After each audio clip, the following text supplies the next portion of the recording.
Thanks again for tuning into Moonshine Gaming. Today we're going to be discussing the top 10 rarest and most expensive Sega CD games. Now, as per usual, we have a few parameters for this list. Well, actually only one parameter in this instance.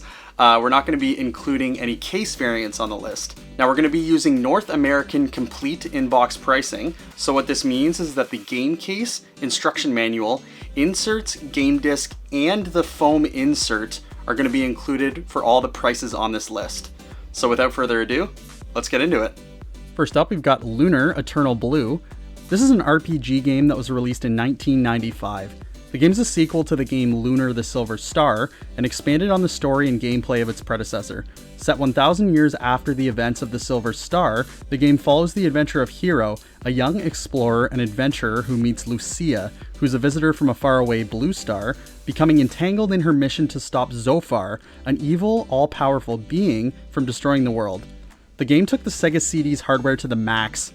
When compared to the Silver Star, it included more detailed graphics, longer and more animated cutscenes, and much better voice acting. Also, the game's English translation was much more polished. It's kinda sad that this game doesn't get the recognition it deserves. Lunar Eternal Blue is a far superior game to its predecessor, yet it only gets a fraction of the love and attention. It stands out as its own unique experience, and in my opinion, it's one of the best RPGs of its time. Also, it manages to be better than the PS1 remake. If you're a fan of RPGs from the 16-bit era, you gotta check this game out.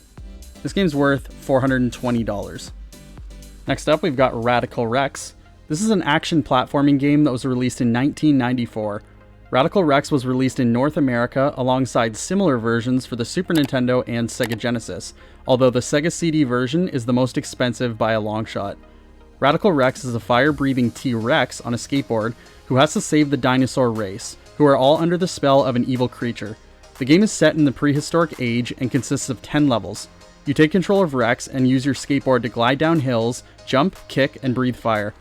While playing, you'll also collect eggs, health, and power-ups for his fire breath and scream attacks. The game's story has 90s written all over it, and although it has a great premise, there are more than a few negatives to this game. The graphics are very dark, the levels can feel repetitive, the soundtrack is kind of boring, and there are also some crazy difficulty spikes when it comes to some of the bosses. It's hard to recommend this game with the inconsistent difficulty and the underwhelming platforming. This game's worth $422. Next up, we've got Shining Force CD. This is a strategy RPG game that was released in 1995.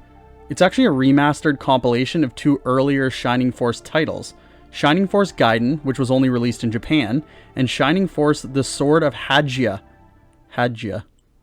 Both of these games were initially released for the Sega Game Gear. The Sega CD version offers improved graphics and 2 new games as well, making the game span 4 books altogether. The graphics are really great, with crisp and colorful character sprites and some fantastic battle scenes. The music in the game is also amazing, with a variety of styles including light-hearted roaming themes to intense boss and battle music. As far as the controls go, all you'll find yourself doing is moving characters in battle and navigating menus.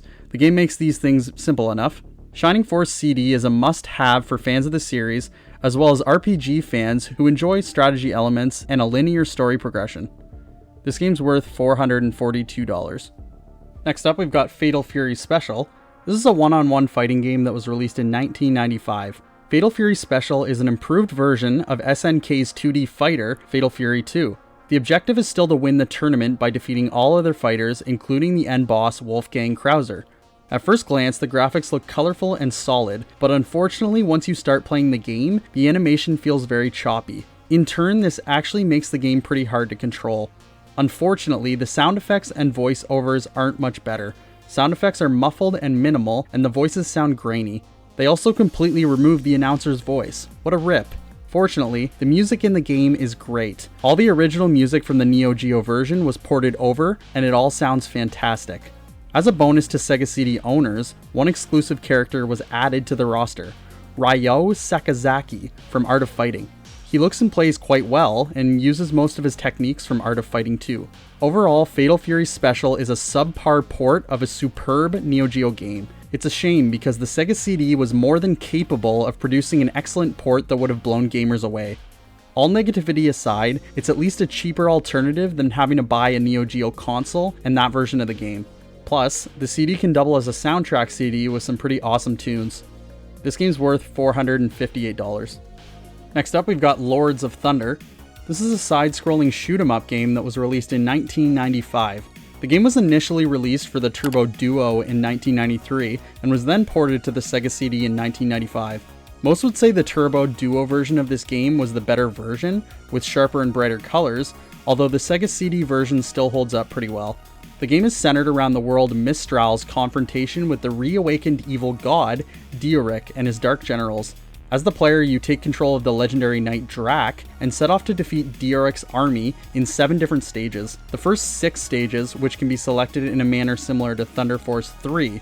Once the stage is selected, the player then selects one of 4 armors, based on the 4 classical elements, which will affect your shots and bombs. The best part of the game by far is the soundtrack.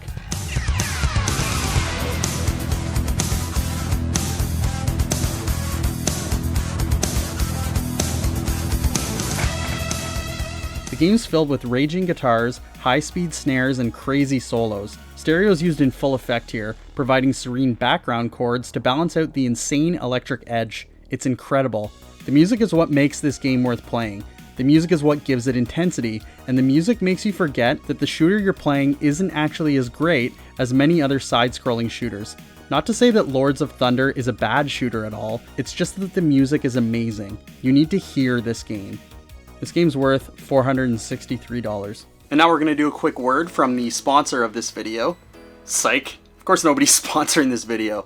But if you want to support Moonshine Gaming and enjoy video game content, we put out videos every Thursday, and you can consider subscribing to Moonshine Gaming to stay up to date with future videos. Next up, we've got Earthworm Jim's Special Edition.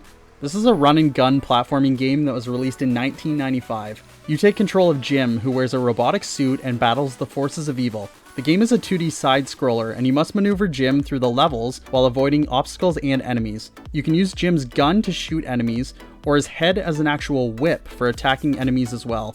The game is based on the Genesis version of Earthworm Jim, with a bunch of additional content and enhancements. It contained all of its levels with upgrades, as well as a single completely new level called Big Broody. It also had a new remix soundtrack, new weapons, some new endings, and a password system, which allowed you to continue mid-game instead of having to restart. The game offers some of the best platforming style animation, music, and graphics that you'll find on the Sega CD. Clearly the programmers wanted to push the capabilities of the Sega CD's hardware, and it shows in this incredible game. The only downside to the game is its incredibly long loading times. Other than that, there's no glaring flaws. The combination of the great animation, gameplay, control, and sound, mixed with Earthworm Jim's classic humor, makes this game a must-play.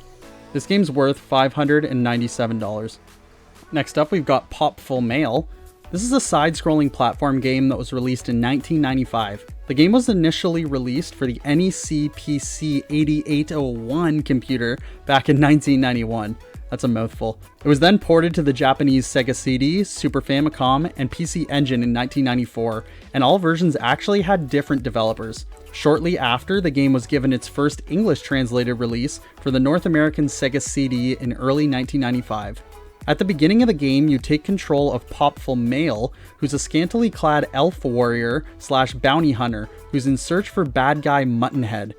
Later in the game, 2 other companions named Tat and Ma will accompany you on your quest. A cool feature of the game is that you'll actually be able to rotate between these 3 characters at any time once the others join your party. The game has an inspiring anime look to it, and the environments have great detail and vibrant colors. Character animations and special effects all look wonderful and fluid, and all the different areas look amazing. Another good thing about the game is its music. It has some incredibly catchy tunes. In my opinion, the only downside to this game is that there are some pretty intense difficulty spikes at times. Aside from this, the combination of the great side-scrolling platforming with RPG elements makes this a game that you should check out if you like either of those styles of games. This game's worth $712.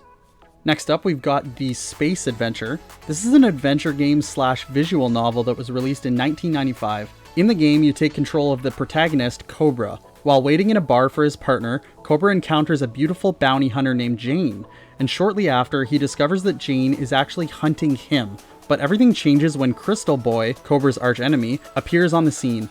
Jane's father had apparently hidden a great treasure, encoding its location in the tattoos on the backs of his triplet daughters. Crystal Boy wants the treasure and is going after Jane and her two sisters. Cobra and Jane decide to join forces in order to find Jane's sisters and undermine Crystal Boy's evil plan. Space Adventure seems to be targeted mainly at male gamers, with the copious amounts of raunchy cutscenes sprinkled between the action sequences. There's never any actual nudity, but there's no attempt to be subtle either. The voice acting in the game is just bad, which is sad because the story's actually pretty cool with some decent visuals, but the horrible voiceovers and cringeworthy dialogue almost ruin the game completely. Another flaw in the game is how linear it is. I mean, it is basically a visual novel, so this is to be expected, but for newcomers to this genre, it could be seen as kind of boring. There are many better examples of this style of game on the Sega CD for a fraction of the cost. This is a hard pass for me. This game's worth $899. Next up, we've got Snatcher. This is a cyberpunk-themed graphic adventure game that was released in 1994. Ironically enough, this is the second game on this list that was initially released for the NEC PC 8801. The game was also written and designed by the legendary Hideo Kojima. For those of you who don't know, Hideo Kojima is the genius behind the Metal Gear Solid series, and most recently the game Death Stranding. The player controls Gillian Seed as he investigates and hunts Snatchers, who are dangerous humanoid robots disguised as humans. The game's visuals are static images with some animations that display at the top of the screen. There's no point-and-click interface, with all actions being made through a text menu with commands such as move, look, and investigate. The game's puzzles and dialogue trees are very easy, and I believe this was done intentionally, just to put more emphasis on the story. The game allows exploration of a semi-open world, and there's also a handful of action segments where the player shoots at enemies, and the Sega CD version does actually support the Justifier light gun, which is a gun controller that was initially packaged with the game Lethal Enforcers. Although Snatcher wasn't a financially successful series, its cult classic status is well earned. Few other adventure games before and since its release have been so ripe with atmosphere and free from the nonsense that's normally found in these visual novel games. It holds up well today, and one can appreciate it now almost as much as the lucky few who actually played it on its release. This game's worth $1,828. Last up, number 1, Kyo Flying Squadron. This is a horizontal scrolling shooter game that was released in 1994. You take control of the protagonist Rami, who rides on top of her trusty dragon friend named Spot, who can shoot fireballs at enemies. When Spot's not firing, two smaller dragons, who are AI companion fighters, appear one after another to assist Rami and Spot in battle. The lesser dragons shoot smaller fireballs and can be sacrificed to do larger damage. They can also be resummoned an unlimited amount of times. Kyo Flying Squadron is a rare, different, and goofy shooter. It's simple to play, yet a pretty solid game. While it certainly doesn't appeal to everyone, especially those who are into heavy sci-fi themed shooters, it's still a fun little parody on its own. The story's cute and funny, with some simple but good animation, solid gameplay, and a decent amount of challenge. The supply of enemies isn't huge, but the game gives a fair amount to destroy. The English dub is also surprisingly good. Whoever was at JVC sure did pick a very odd title to translate, but at least they got the right voice actors for the English dialogue. As a result, this made the game much more enjoyable for the story and helped the overall game's theme. It's a fun little game, but it's really hard to justify its astronomical price tag. This game's worth $3,491. And that's going to do it for the video. Hope you guys enjoyed the top 10 rarest and most expensive Sega CD games. We'll see you next time.